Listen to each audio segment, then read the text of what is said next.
Natalie Carney, and I'll be your moderator for today's presentation. Before we dive into introductions, I'd like to go over a few logistics. If you have any questions or concerns throughout the webinar, you may submit them at any point during the presentation via the Q&A or chat feature at the bottom of your screen. We will address these questions live at the end of the presentation. Also, just a quick disclaimer, the information provided in this webinar is not to be used as a substitute for professional engineering design and/or documents required by building code, contract, or law. Please refer to the manufacturer's specific application guides. Additionally, we'll follow this webinar today with a survey. This is your opportunity to provide us with feedback on how we did today, ask any additional questions you may have about the topic of the webinar, or suggest new topics for webinars you'd like to hear in the future. We are continuously striving to improve and evolve our webinars. So if you have any comments or suggestions as to how we can better accomplish this, or even if you feel like we've missed the mark today, we encourage you to fill out the survey. We use your feedback to improve our webinars and provide the information that has the most value to you. This survey is also a part of how we deliver the JM experience to you. The JM experience is based on the 4 pillars of JM culture, which you can see at the bottom left of the screen. We believe it's critical to make sure we hear, understand, and respond to your needs in order to deliver the best interaction to you. We offer webinars like this one to help educate the market and offer a tool and resource for you and your business, but we understand that this isn't just a one-way street. Your feedback is a key component to helping us evolve to better meet your needs. Also, we're frequently asked whether or not we send out these presentations upon their conclusion.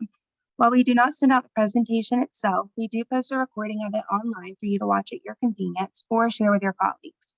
This ensures that you have the presentation within its full context.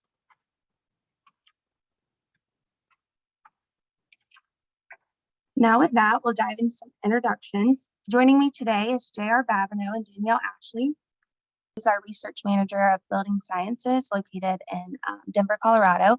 He's been at JM for about 25 years. Below you can see his prior experience, industry involvement. Moving on to Danielle. She's also a research scientist. She's been with JM for 5 years and based in Littleton, Colorado. Her prior experience and industry involvement is listed there as well. I'd like to run through a quick overview of what we'll cover throughout today's webinar. We'll start by covering the 2021 Residential and Commercial IECC Codes. Then we'll get into climate zone maps, followed by cost effectiveness, and finally run through the 2024 IECC Code development. Now with that, I'd like to pass this over to JR. My name is J.R. Babineau. Natalie, thank you for the kind introduction. So we're going to jump right in. So the IECC, or International Energy Conservation Code, is kind of the model energy code that's used in the United States. It's revised every 3 years. There's residential chapters, there's commercial chapters, and just again, to touch on this, though probably everybody is aware of this, right? In the United States, the Energy Code is adopted not at a national level, but at sometimes a very local level. Sometimes it's adopted by an entire state. Sometimes it can be adopted by a county or a specific jurisdiction, a specific municipality. In terms of changes, so we're going to focus today on the changes that were made to the 2021 version of the IECC. That's the most current version out there right now. And starting off, we're going to look at residential. In the residential chapters of the code, there were a lot of changes made the last time around, 114 approved changes. These changes impacted the building envelope, lighting, HVAC, which stands for heating, ventilation, air conditioning, hot water. Also, some different compliance paths were impacted. And the Department of Energy, through the Pacific Northwest National Lab, does an analysis every time the code is updated to determine what changes would actually reduce the energy use of a building, what would maybe increase the energy use, what would have no impact, what would just be called considered administrative. And the graph on the right is actually from presentation, some training that was done by PNNL last year, actually to kind of to dig into these changes, right? And so we can see that of those 114 changes to the residential code, the bulk of them were administrative. So they don't really impact the energy use of the building. Think administrative as more usually something like clarifications, definitions, changes maybe to how the code is enforced, right? But changes that don't directly impact the energy use of the building. It's really that green wedge in the pie chart, right? About 1/5 of all the changes, actually decrease the energy use of the building. And today we're going to really focus on, right, more building envelope, insulation related changes, right? We're not going to really touch much at all on lighting, HVAC, hot water. Those things don't really impact JM. I wouldn't want to call myself an expert in those by any means, but there's definitely a lot of other changes out there. So moving on to the building envelope, right? And really, what we would consider the prescriptive part of the building envelope. So the table on the right is kind of a version of, showing the R value of insulation required for different parts of a residential building. And there's tables like this in the code, right? And honestly, these tables get used a lot, whether it's by contractors, code officials, builders, right, as a way to know, right, how much insulation is required in the various parts of my building, depending on where I'm building at. And the table that I've got on the slide shows the previous R value amounts, right, for both the 2015 and 2018 versions of the code, and then also a column for the 2021, and then the blue shaded cells, right, highlight where changes showed up. Oops, somebody says no audio again. Hey, JR, I think we can hear you fine. Okay, then I'm going to keep going. Thank you, Natalie. I see other chat saying no problem. Good deal. We're going to keep going. So as you can see, there were a lot of changes made to insulation requirements in the building envelope for homes in the 2021 code. Right, ceilings. The ceilings column is a big one. Right, we can see that for most climate zones across the country, the R values that are required in attic spaces went up, right? It went up by quite a bit, right? Moving from 38 to 49 or R49 to R60, that's a significant amount of additional insulation. When we look at the changes made to walls or, for example, basement walls, the changes are a little more subtle. Most of the changes that were made really involved adding what we would call continuous insulation, right? So that most of the time that consists of foam sheathing that gets applied to the outside of a wall. Though, right, sometimes we can do it some other ways. There were also some changes made to slab edges when we do slab on grade, and also to windows. Not going to really dig into that too much today, though. One of the other, and really a pretty significant change to the prescriptive part of the code is this notion of additional measures. And again, so this is if a builder is following the prescriptive path. These additional measures are now required in addition to all the other normal things that a builder would follow as they were going along. And basically, a builder gets to pick one of these 5 items. And each of the upgrades that are kind of inside each of these bullet points are each meant to represent about a 5% reduction in energy use for the building, right? So the options that a builder gets to choose from are they can improve the overall building envelope, what's called the UA value, by about 5%. They could improve the efficiency of the heating and cooling equipment, right? So that would mean for a gas furnace moving to like I believe it's 95% or better AFUE furnace, a SEER 16 or better air conditioner. There's other targets out there for heat pumps and things like that. They can improve the hot water efficiency, right? So that can mean just a more efficient gas hot water heater or electric. It could mean a heat pump water heater, right? A number of different options out there like that. Option 4 is more efficient HVAC ductwork. And really what that means is bringing all of our ductwork into what we would call conditioned space. Actually, the photograph on the slide at the bottom kind of shows a good example of this, where, right, in this particular instance, spray foam insulation was used up underneath the roof deck, right, creating a conditioned attic. And so now all that ductwork that we see in the photo is inside conditioned space. And this is something really important to kind of note to some builders out there. If you're already building your homes this way, right, you might already get to kind of, take credit for that feature without making any changes at all. So that could be a very good thing. And then finally, the last option of these, the pick 5, or the pick one from these 5 is improved air sealing. And what that really means is your air sealing has to be less than or equal to 3 air changes per hour in any climate zone. And in addition to that, using a heat recovery ventilator or energy recovery ventilator to provide additional fresh air to the home. So a lot of different options there. What is more cost effective may vary, right, depending on how a builder builds already today.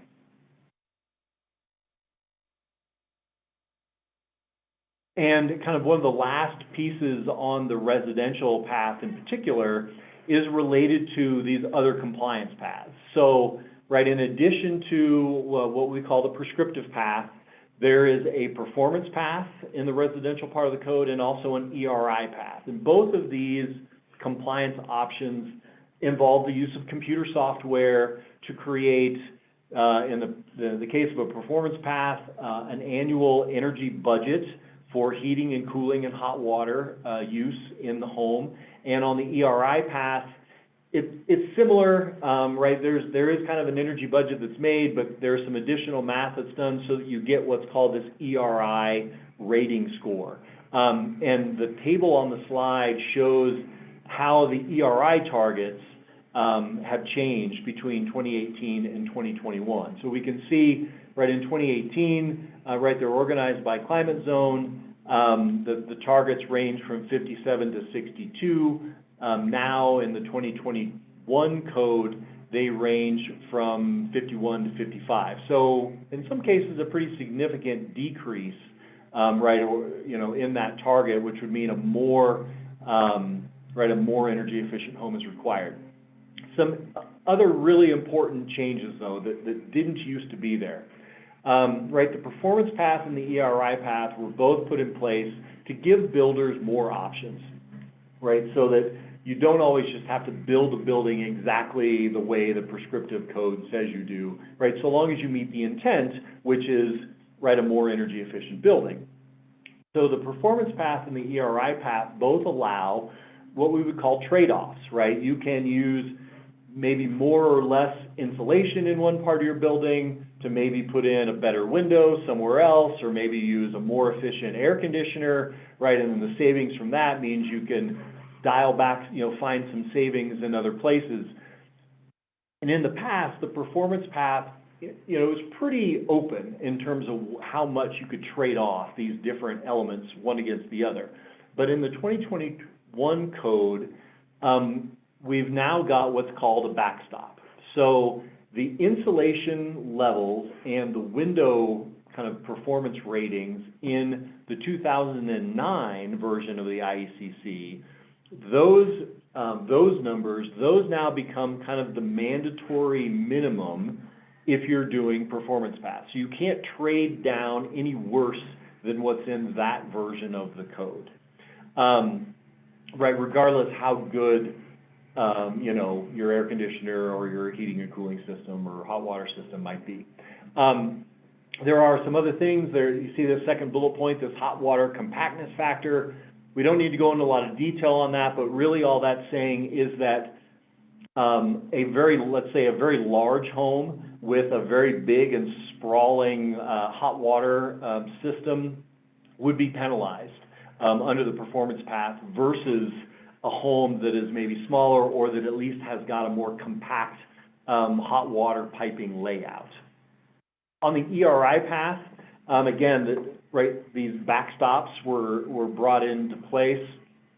You can see that they reference much newer versions of the code, so you can imagine that these backstops are at a higher level of insulation, minimum insulation, than for the performance path. And then finally, this last bullet point under the ERI path, where 5% max credit from renewables. So what that means is that there's a limit to how much credit we are able to take now for putting something like, let's say, a solar system on top of a house. Right, as you could imagine, if we were to put a solar system on the roof of a home, the energy the power that system generates could actually reduce your ERI score considerably. Think 10 to 15 points potentially, right? It can be a very, or more, it can be a very large number. What this maximum credit now tells us is that regardless how large our solar system is, we can only use the energy created by that as a 5% credit towards whatever our target is. So, for example, right, if I'm building a home in climate zone 3, right, we would see here on the table, my target is going to be an ERI score of 51, right, if that's the compliance option that I'm pursuing. And if I'm going to put solar on top of that house, that means that the maximum credit, the maximum number of points towards that 51 score that I can use from my PV system is going to be 2.55, right? Even though in reality, the PV system might contribute 15 points to the ERI score. So it's an important consideration. It doesn't mean that we shouldn't be putting solar systems on homes. We should, but it's really trying to address the notion of we shouldn't be putting a solar array on a home that we've then deliberately made less efficient, right? We should have an efficient home first and then put on PV afterwards. That's kind of the spirit of that code change. Shifting gears now to commercial, right? Similar to the residential chapters, there were a lot of approved changes in the commercial parts of the code, right? Once again, Pacific Northwest National Lab does an analysis. We kind of see here on these pie charts that are all from them, right, grouped into building envelope, lighting, and then in the middle there is HVAC, water, and these other items, energy credits, performance path, and we're going to touch on a number of those. But we can see, right on the envelope, opaque surfaces, right, which would be roofs, walls, foundations, a lot of changes, and we're going to talk about some of those, as well as a pretty big slice there about infiltration, right, which would be air leakage. That's going to be something else that we're going to talk about more in a minute. So moving on, again, to prescriptive envelope, right, so the table now that's on the slide, right, rather than comparing against previous versions of the code, each of the columns is calling out different aspects of a commercial building, right? So that could be metal building roofs, right? And by metal building, we mean pre-engineered metal building, which is, think more like how a warehouse is built. Right there again is attics, there's metal building walls, metal framed walls, which would be, again, more traditional steel stud walls, right? A number of different types of construction that are called out, all that had increases or changes in the amount of insulation that they're requiring. We can see the obvious trend here, right? The blue shaded cells are almost all in colder climates, right? Climate zones 4 and above, primarily.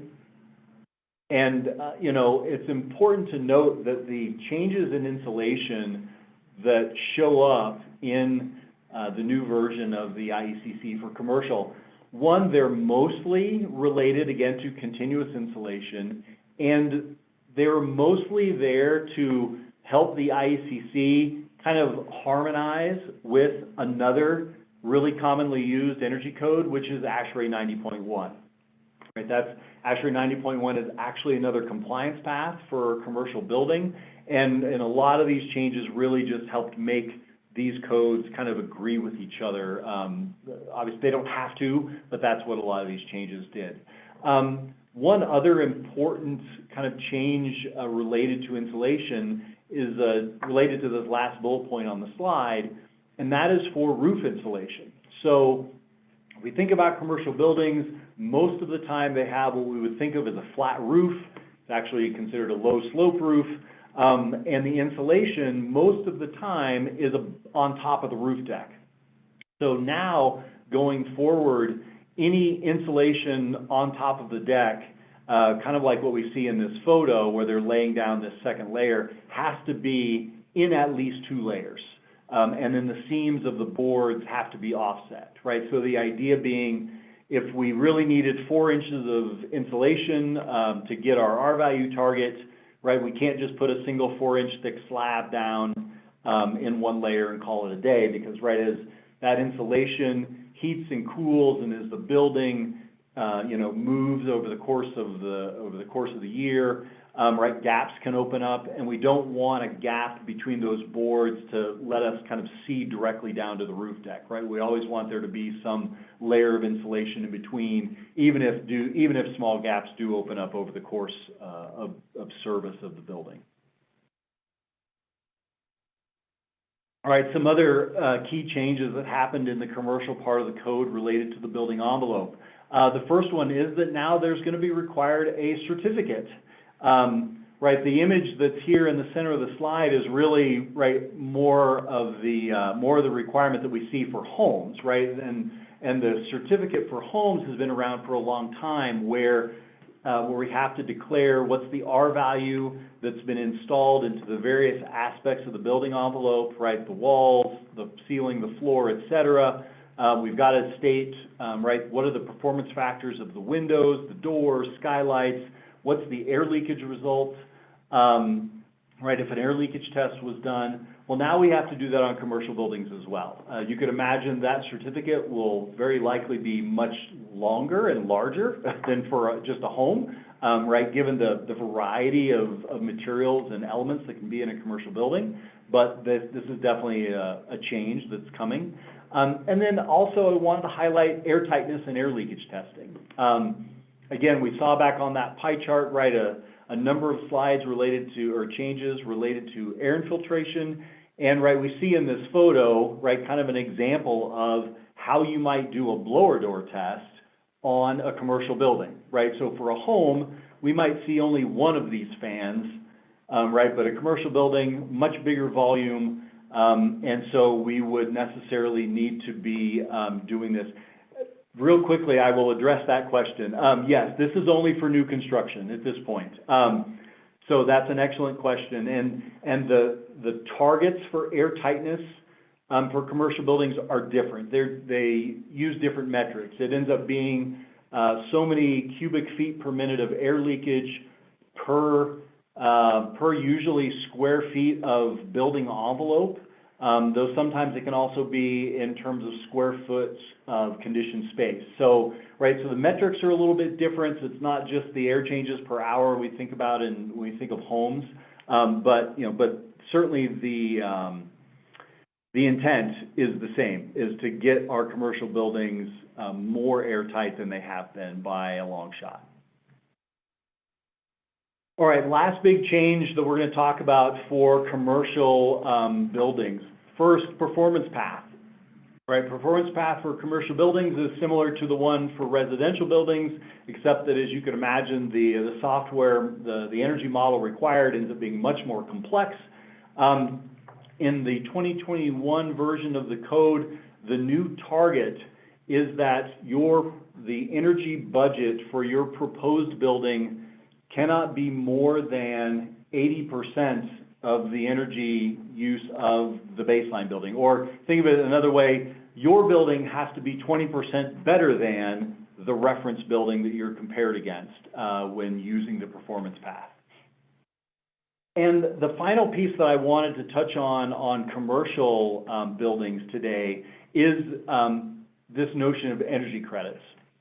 So in the 2018 version of the IECC, There were also credits, but it was more of this pick one style that we already talked about that got added to the residential code, right? So it was kind of, here's a handful of options. If you're following the prescriptive path, project team, choose one, pick the most cost-effective one for you, off you go. In the 2021 code, that concept got a lot more complex, just enormously more complex. And part of the rationale behind that is that they wanted to be sure that they were giving people credit for improvements to the building that actually will make a difference based on where the building is built and also based on where the building is used. So now there's this notion of credit. So all buildings that are following the prescriptive path have to achieve 10 credits. And in broad brushstrokes, that equates to about 2.5% of additional energy savings. The table that I put onto the slide is kind of a miniature version of one of the tables that's in the code right now. And so across the top is climate zone, right? So 0 to 8, right? The lower numbers being hot climates, 8 being Arctic. And then down the left is not all of the possible things that you could do, select from, but a handful. And in particular, this table is for what's called Group B occupancy, which a good example of that would be like an office, right? So think an office building of your choice, big, small, doesn't matter, but if it's, an office building, you would use this Group B table. And what it's basically saying to you is, right, you can, depending on the item you choose, the measure you want to include in your project, right, you will get different number of energy credits depending on where the building is. So, right, so for example, right, if we're building our office building in a warm climate, think climate zones, let's just look down like climate zone 2, right, if we put in a more efficient cooling system, right, whether that's more efficient by 5% or 10%, right, we can get 5 or 10 additional these credits, depending on what we choose. Kind of conversely, right, if we take our same office building, but we build it in a cold climate, right, improving the cooling system only gets us, let's say, 3, or, if we look at, let's say, climate zone 5, right, which would be like Chicago, right, if we put a more efficient air conditioning system in an office building in Chicago, we're only going to get 4 credits for that because Chicago is predominantly a heating climate, not a cooling climate, right? But on the flip side, if we look down here at the bottom, if we do a more efficient building envelope or do better air leakage in that same building, right, we get 10 or 11 credits, right, a lot more. Right, another thing to notice, right, this is an office building, right, so something like hot water use, think like domestic hot water, right, hot water for drinking, for dishwashing, for bathing, right, we shouldn't be using we probably don't need to use a whole lot of that sort of hot water in an office building. And so, like the option for a heat pump water heater, the HPWH down towards the bottom, right, you get, it's not available, right, it's not allowed. You don't get any credits for that sort of efficiency measure in an office building because in the grand scheme of things, it's not going to really make a difference, right? So just to give you a very high-level glimpse at this, right, that's some of the rationale that's behind why the credits are what they are for the types of buildings in different climate zones. All right.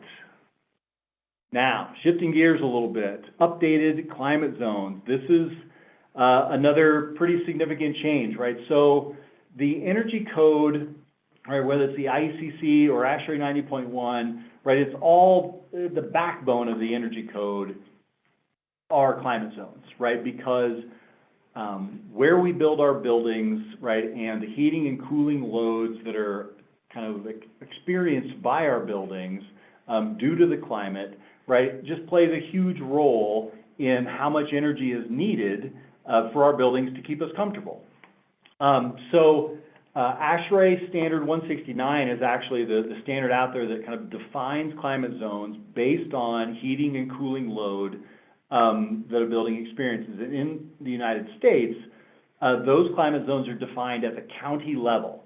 And they're actually based on right, actual recorded weather data, right? Not predictions, not models, like literally, you know, the highs and lows that the National Weather Service records every hour of every day, right, goes into developing and defining the climate zones. And you can see, right, it's actually been back in 2013 that ASHRAE 169 was updated. However, it took a while to kind of get these changes made. And so I'm going to move ahead. If you look at these two maps, it might be kind of hard to see really where these changes were. But if we go to the next slide, you can see a little more clearly, right? So about 10% of all U.S. counties shifted into a warmer climate zone. Once again, Pacific Northwest National Lab did some analysis, right? And so we can see on the left, right, the specific counties that moved climate zones, but also the map on the right, right, they kind of compared this against population, right? And so, for example, you might look at Texas and say, why does Texas say that 20 to 40% of the population of Texas moved into a warmer climate zone?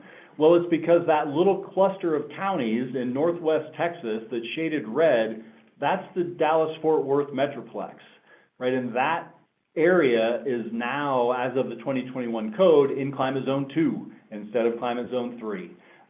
Right? Similarly, North Carolina is pretty darkly shaded, but you can see on the map, right, a lot of these northern counties in North Carolina shifted climate zone. Wisconsin is kind of the best example, right? It says 60 to 80% of the population of Wisconsin changed climate zones.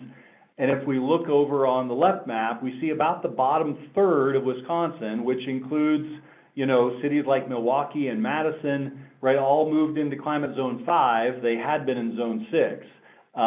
So, you know, that accounts for these large shifts. And, you know, will that make a difference to your building? It kind of depends, right? So generally, being in a warmer climate zone calls for less stringent energy efficiency measures. But of course, there's also been, right, a lot of increases to those measures in the 2021 code. So it really, you know, depends on the building to say, you know, if it will involve more or less, let's say, insulation in your building. All right, finally, I want to give Danielle time, so I'm going to move through this with a little bit of speed, and if there are some questions, we'll hit them at the end. But I wanted to address this question of cost effectiveness, and specifically cost effectiveness for the residential part of the code. So as I already mentioned, right, Pacific Northwest National Lab, kind of by law, right, they do this, what they call a determination on the energy code every time it comes out to say, will it save energy, won't it save energy, how much? But they actually go kind of a step further, and they also measure whether or not the code specifically for homes is going to be cost effective. Sorry, and by cost effective, right, what we really mean is, will the incremental additional cost required to satisfy the needs of the code be realized, right, be paid back to the homeowner through reduced energy bills, right? So how long does it take to break even on this additional investment that was made up front? And so back in June of last year, the Department of Energy published their report on cost effectiveness, and they determined that the Residential IECC 2021 was cost effective. Very shortly after that in June, the Home Innovations Research Lab, I've kind of got the acronym HIRL in there for short, just to make it easy, but it's Home Innovations Research Lab. They also did a cost effectiveness study funded by the National Association of Home Builders, and their conclusion was that the IECC was not cost effective. And now, you know, it kind of leaves us going, well, you know, which one is correct, right? So just first to kind of give you a little bit more insight, on the energy savings side of things, right, both reports actually agreed pretty well. across the climate zones. Both reports kind of, more or less saw that we would, homes would save between 4 and 10%, depending on where they're built and how they're built. Pardon me, with a national average energy savings of around 9%. But because there was this difference now, right, we've got these two different reports out there. ICF, which is an energy efficiency consulting firm, was hired, they were engaged, they conducted kind of a third study, right, looking at cost effectiveness. And really what they did, they weren't trying to recreate everything that had been done, but they specifically kind of dug into the Home Innovations Lab report, tried to see where those differences were versus the Department of Energy report, and then they did, in some cases, offer, right, some of their own analysis on these same things. And what ICF found is that the main difference between these two reports was in cost, right? It wasn't in the energy savings, it was in how much does it cost the builder and the homeowner to kind of meet the code and achieve these savings. And the graph, again, on the slide comes from the ICF analysis, and we can see, right, the red bars, once again, are the Home Innovations Lab report. Yellow is from the Department of Energy, blue is from ICF. And when ICF did their own analysis of how much it should cost to make these changes to be in compliance with the new code, they found numbers much more similar to the Department of Energy's. And an important difference here was that the Home Innovations Lab analysis assigned a little over $2,000 of cost to a number of code changes that both the Department of Energy and ICF really felt were administrative and really shouldn't result in additional cost, right, for the builder or the homeowner. So that ends up being a big part of this big difference in these bars. And we are almost done. This is my last slide, and I'm going to hand it off to Danielle. The final other piece, right, that was kind of different between the various reports is that the Home Innovations Lab report only looked at what's called simple payback. And that kind of ties to the graph on the right of the slide.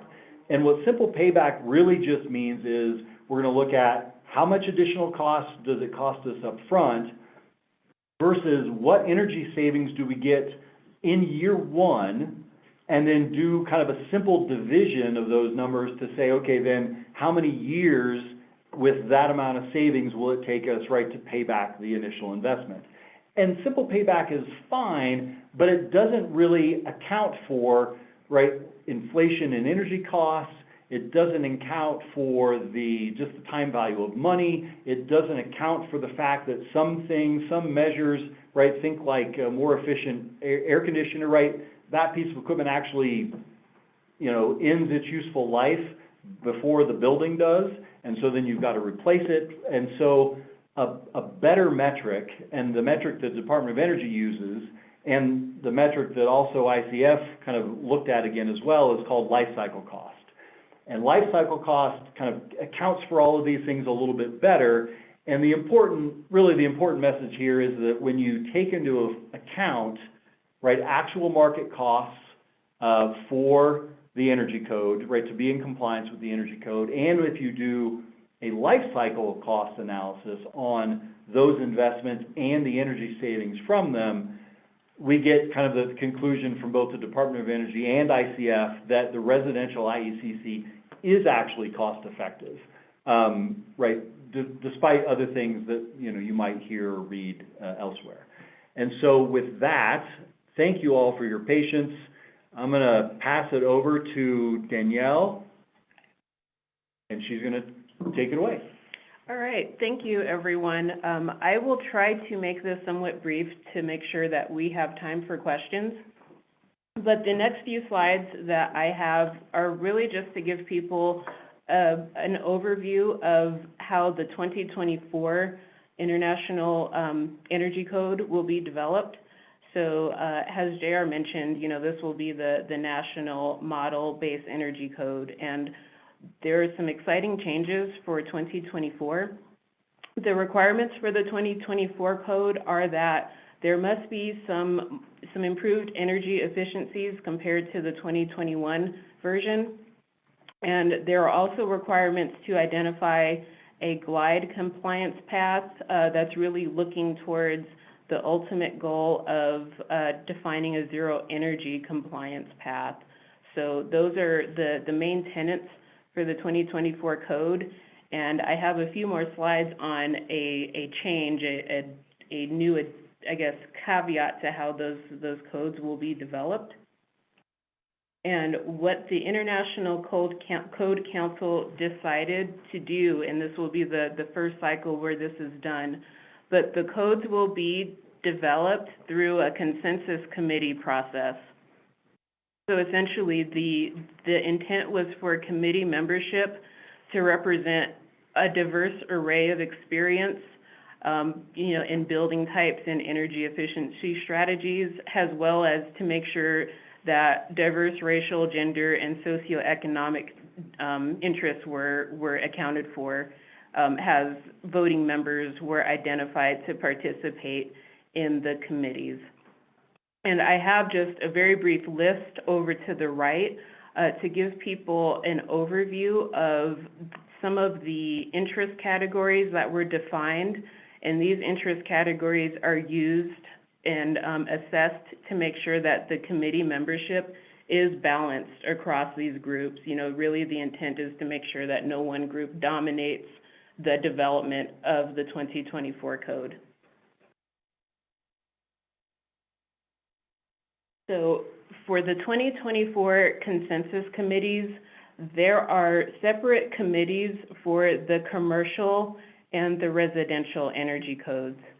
I have a membership on the commercial end, so my knowledge is going to be very biased towards the commercial committees. But in general, the way the structure is laid out is that both commercial and the residential sides have a main committee. And that main committee is basically the body of members that will approve at the highest level the final actions or recommendations that are presented. And underneath those main committees, there are subcommittees that focus on key aspects of the performance, of energy performance. So, for example, on the commercial side, there's an envelope and embodied energy subcommittee, an HVAC and water heater committee, electrical power, lighting and renewables, and modeling and whole building metrics. And, there are similar committees, slightly different because of the nature and the scope of the code, but the residential subcommittees are kind of laid out similarly. So there are, within the subcommittee levels, those subcommittees are made up of a mix of both members who have a vote at that higher main committee level, but there are also voting members at the subcommittee level that aren't at main committee, but they had been selected to participate in order to, help guide the actions and the recommendations that are presented to the main committee. There are also advisory groups that either have been or will be formed, and those groups are really focused on special topics. And the intent is that those groups would then be able to advise the subcommittees and the main committees as needed on particular topics that may be relevant to how the energy code is developed. And one thing I just want to reinforce is, again, going back to that list of special interest categories, all of the main, sub, and advisory groups are monitored, and members are selected to make sure that interest groups do have balance.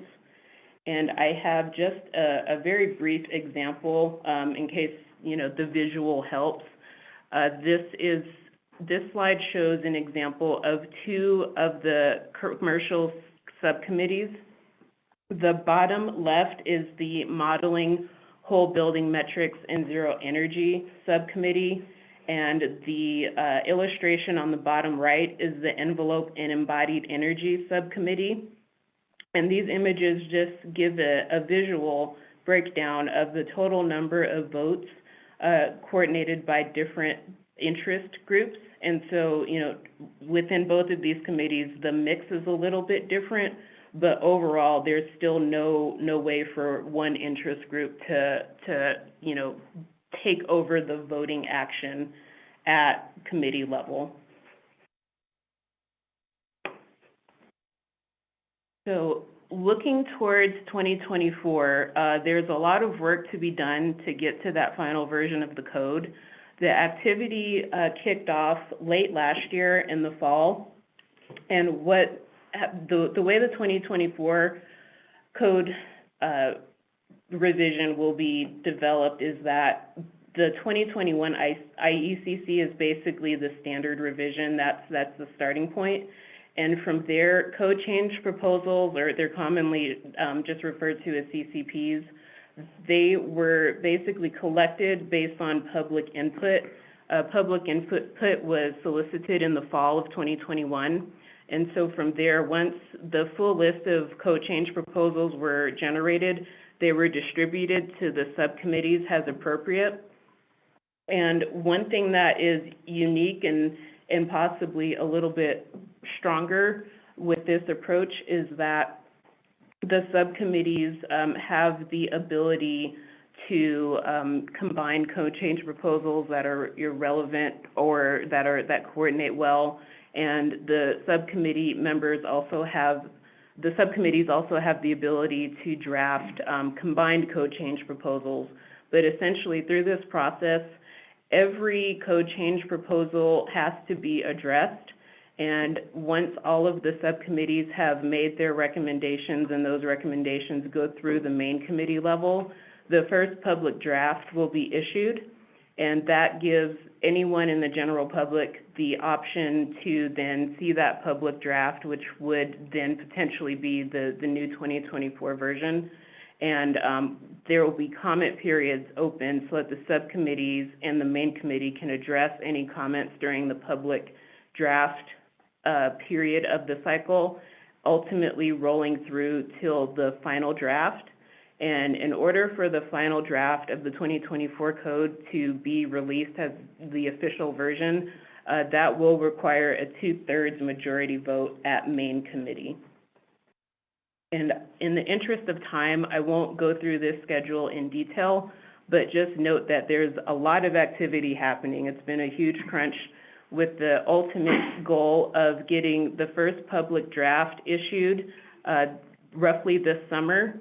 And then the intent would be to address public draft comments and feedback in order to have a preliminary, final draft approved through the main committee level for April 2023. And that gives enough time to resolve issues and get everything ready for a 2024 publication date. So with that, I'll hand control back over to Natalie so that way we can try to address some questions with the few minutes we have left.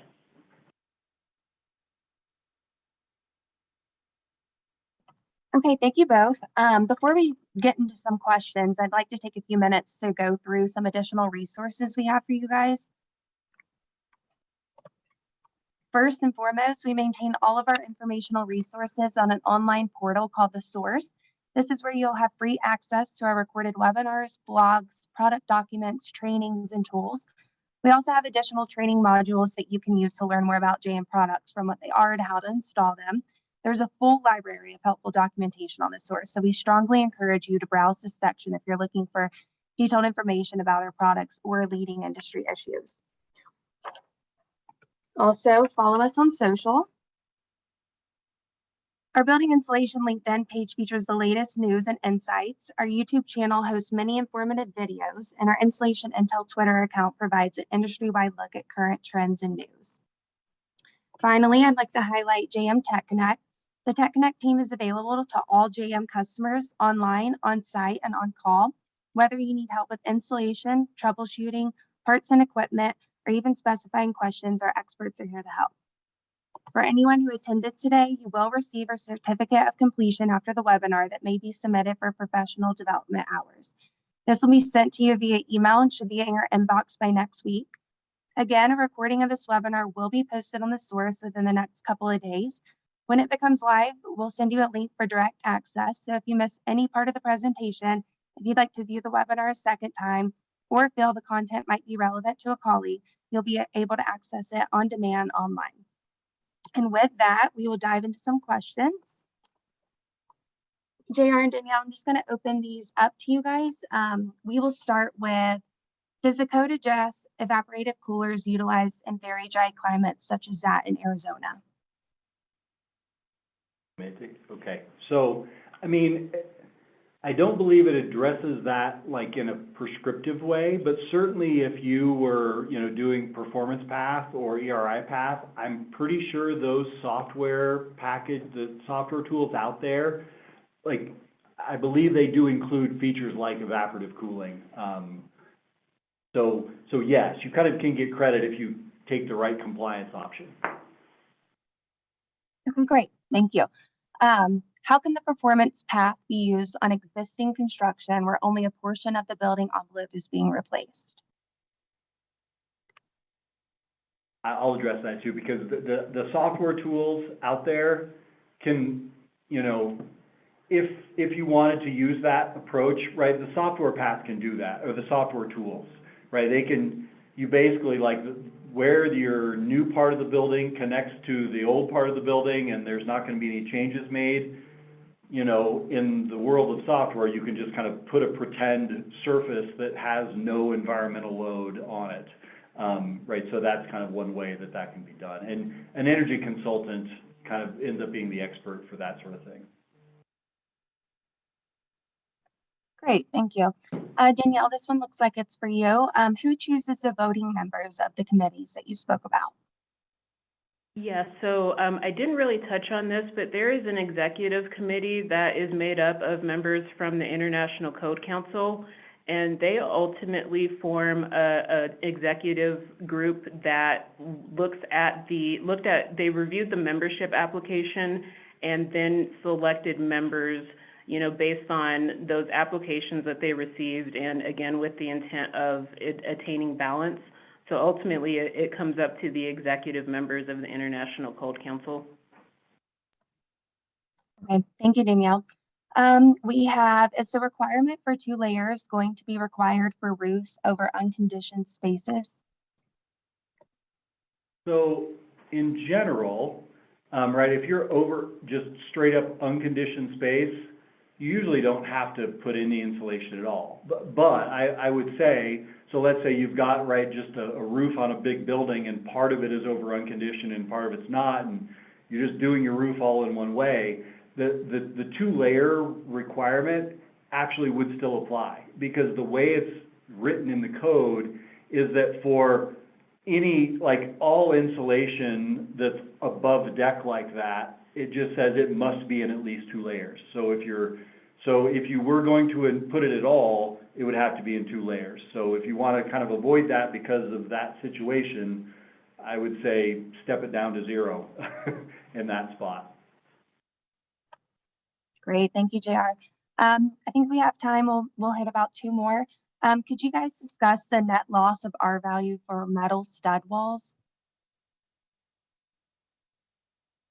Sure. I think what we're referring to is that, that when you insulate a metal stud wall, right, the insulation that's in the cavity, right, is able to do its job, but heat flows through the metal studs, right, so it goes around the insulation. And so it's kind of a pretty well-known issue that we've known about for, and the code even recognizes that, which is why you see a lot of well, not even a lot, I would say almost exclusively, any improvements or increases to R values, especially in the commercial code on like a metal framed or steel framed wall, the improvements are all just in continuous insulation, because there's kind of this recognition that if you've got a 6-inch deep steel stud wall, going from R19 to R21 or R25 in that cavity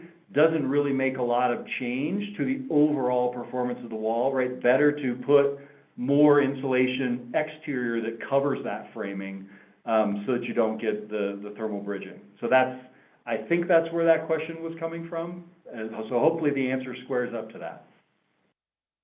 Okay, thank you. Final question, going back to the commercial guidelines, is an apartment building, would it be the whole building or each unit? For air leakage, I assume was the question.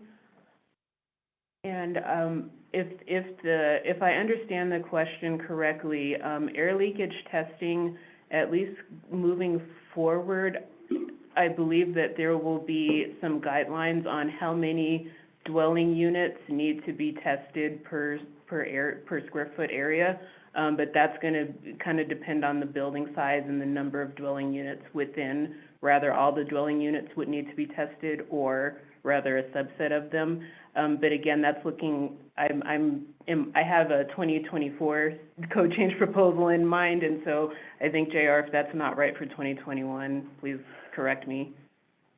Well, and I think the reason that code change is in there, Danielle, for 2024 is because I don't think there is any sampling provisions in 2020, in the current, in the 2021 code.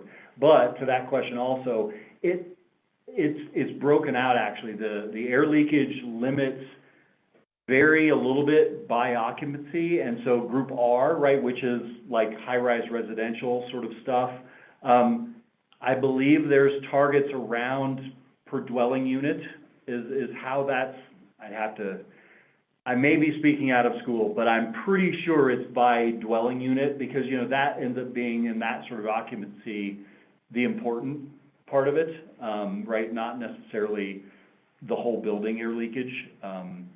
Anyway, so yeah, clearly though, change is coming. Change is coming, yes. To that. That'll be more clearly defined in the 2024 energy code if the code change proposals are, that I'm thinking of, is approved and makes it to the final draft. Okay, great. Thank you, guys. It looks like we're a little over time here, so if we didn't get to your question today, we will reach out via email. Thank you very much to everyone who attended today. We hope you guys found this information useful and relevant. If you have any additional questions, please don't hesitate to reach out to us directly or via the survey that will pop up on your screen directly after the webinar. Otherwise, take care and enjoy the rest of your week. Thanks, everybody.